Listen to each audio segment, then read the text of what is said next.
Waters are fast-moving. Unlike other big rallies, Cockpit earlier at about 7 a.m. A group from the Coast Guard. Welcome to #PH2013. Today on Rappler, a U.S. panel recommends a sweeping overhaul of NSA surveillance programs. Philippine Senate President Drilon calls for a review of the law regulating the power industry. And the oldest gay magazine in the U.S. names Pope Francis Person of the Year.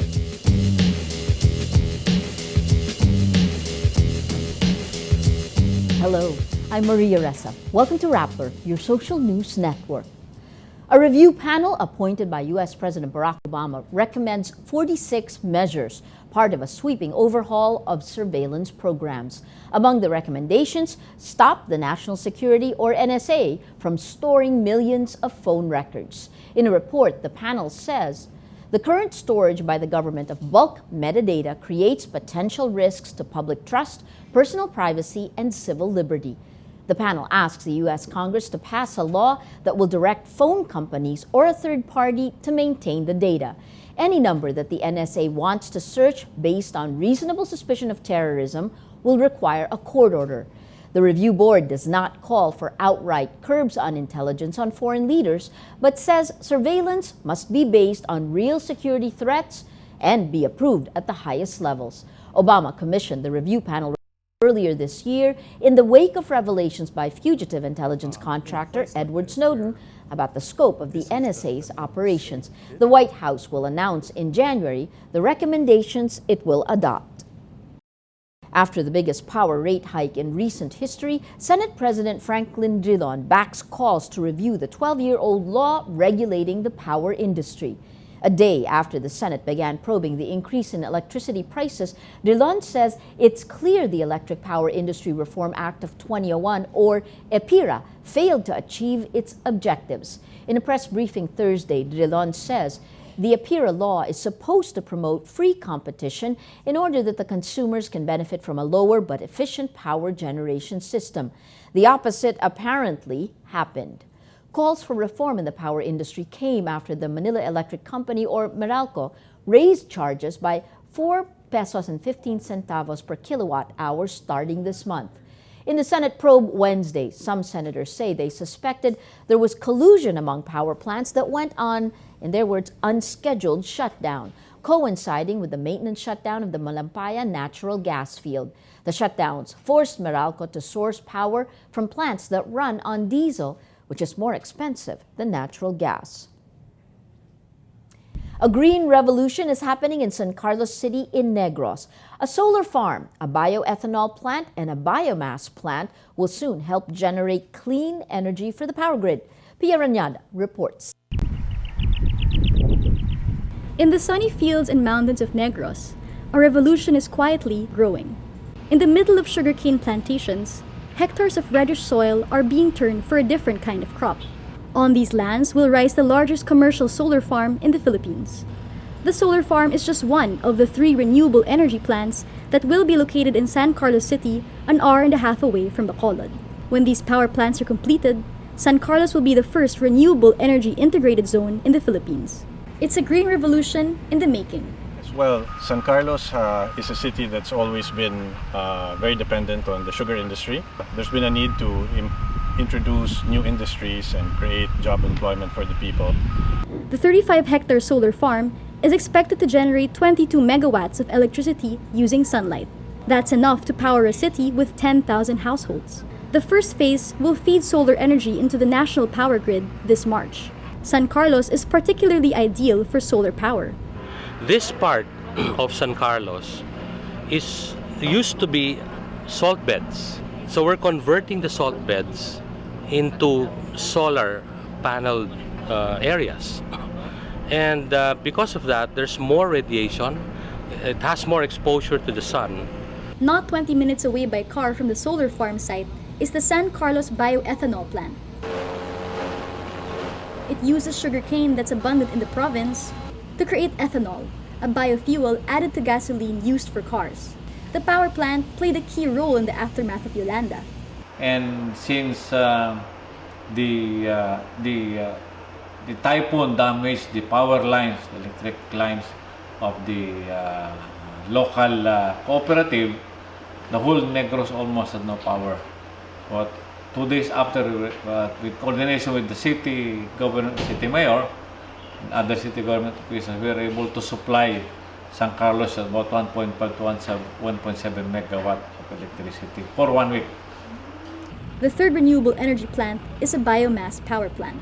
It will use waste from sugarcane crops to generate electricity that will feed into the grid. Sugarcane farmers can sell sugarcane waste they would normally throw away, giving them additional income. The biomass power plant will be operational in 2015. The future is shining bright for San Carlos. EPIRA, Rappler, Manila. An Inquirer report says Makati Mayor Junjun Binay allegedly ordered the arrest of 3 security guards from the Dasmariñas village in Makati after they stopped his convoy from exiting through one of the gates on November 30th. But Binay spokesman Joey Salgado calls the report, quote, false and downright malicious. On Wednesday, the Inquirer uploaded a 15-minute video taken from CCTV footage from the village. In the video, Binay is seen stepping out of the car to speak to the guards after they stopped his convoy from exiting the Banyan Road exit near midnight. The Inquirer report quotes him as saying, "Don't you know me?" Salgado denies the mayor said this. After 15 minutes at the entrance and following the arrival of Makati policemen, Binay's convoy was eventually allowed to exit at the same gate.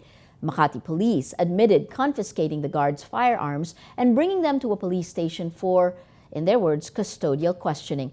They stayed there for 4 hours. After issuing a statement, the security guards were reminded about the company's SOP for VIPs, but they weren't sanctioned. A resident of nearby Forbes Park says the Banyan Gate is not used as an exit past 10 p.m.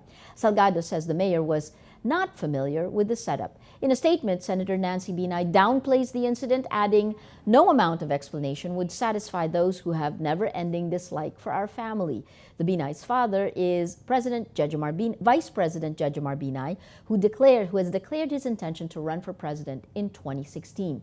The Binays ruled Makati for more than 2 decades now. The Sandigan Bayan allows former President Gloria Arroyo to spend Christmas and New Year's Eve with her family at her hospital suite. The anti-graft court rules favorably on the motion filed by the lawyers of the Pampanga representative asking for her visitors to stay at the Veterans Memorial Medical Center after 9:30 p.m. Arroyo is detained on plunder charges related to alleged misuse of Philippine Charity Sweepstakes Office funds. One of the best rescue groups in the country talks about the business of saving lives. David Losada reports. This is the daily routine of the Subic Bay Fire and Rescue Team. They are ready anytime an emergency strikes. SBMA Fire Chief Rani Magno says they can respond to national and international calamities within a day. He says training the right people is key. The discipline. First and foremost, you have to the discipline and the passion. You could not really mobilize in less than 24 hours. Last October, the team was awarded the top urban search and rescue team for the second time by the country's top national disaster management recognition program. They've been deployed to Japan for the Fukushima nuclear leak and to the Visayas for Super Typhoon Haiyan. Members of the SBMA Fire Rescue Team regularly train here in the Boton Station 4 Center to enhance their skills in disaster response.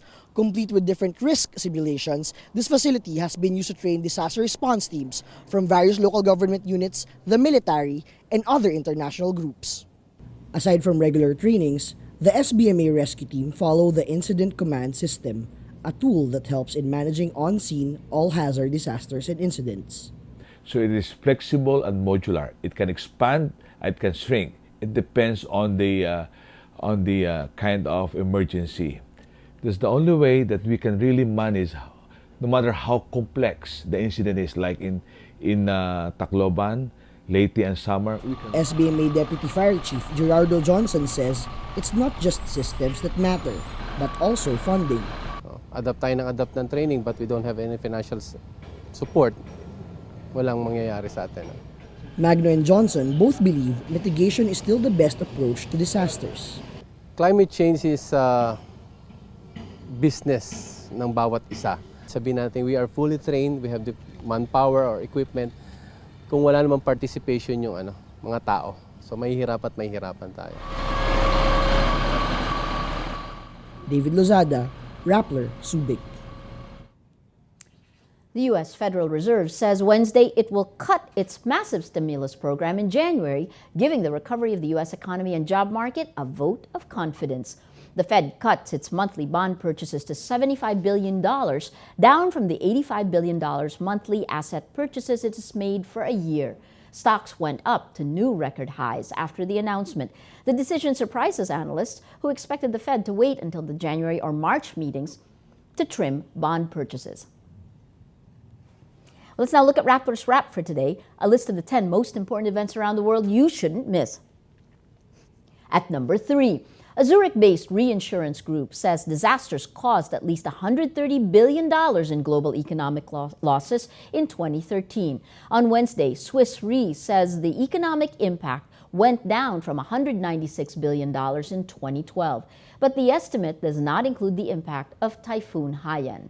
Insurance and disaster risk modeler AIR Worldwide says economic losses for the Philippines are pegged at $14.5 billion.